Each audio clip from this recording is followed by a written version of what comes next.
Police Department wants to aggressively recruit people with law enforcement experience to help fight crime. That's right, and this comes as a group of neighbors in Treme deal with a string of car burglaries there. Andres Fuentes has this story. Ring video from Thursday night captures the gunfire near Washington and Broad. The NOPD says a man was trying to rob someone near that intersection when the suspect shot the victim and fled. It all happened hours before burglars shattered car windows near Ursuline and Salcedo Street. Started looking down the block and other neighbors were out dealing with the same thing, and everybody was looking at the damage to their property. Richard Richardson spent time cleaning up glass outside of his house. He says it's a regular occurrence every time the school calendar breaks for a holiday.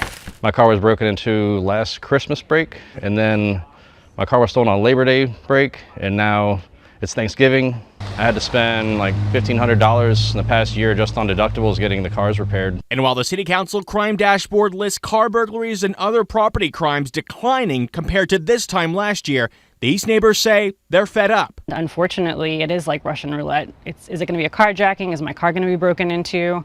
You know, property taxes are going up, home insurance is going up.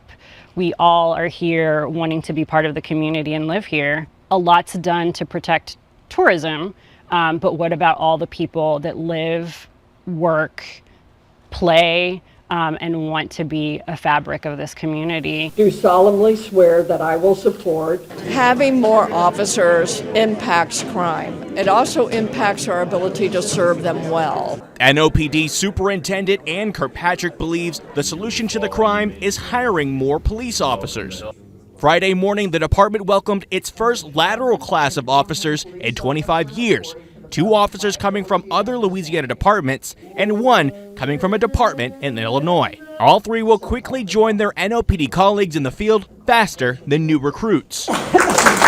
They're able to be by themselves independently and in 3 months. And that's why it is a good choice for an organization to go with the lateral. Kirkpatrick and other NOPD leadership say they will continue aggressively recruiting people with law enforcement experience in order to fill the gaps within the department. The best of the best. Only the best of the best. Reporting in New Orleans, Andres Fuentes, Fox 8, Local First.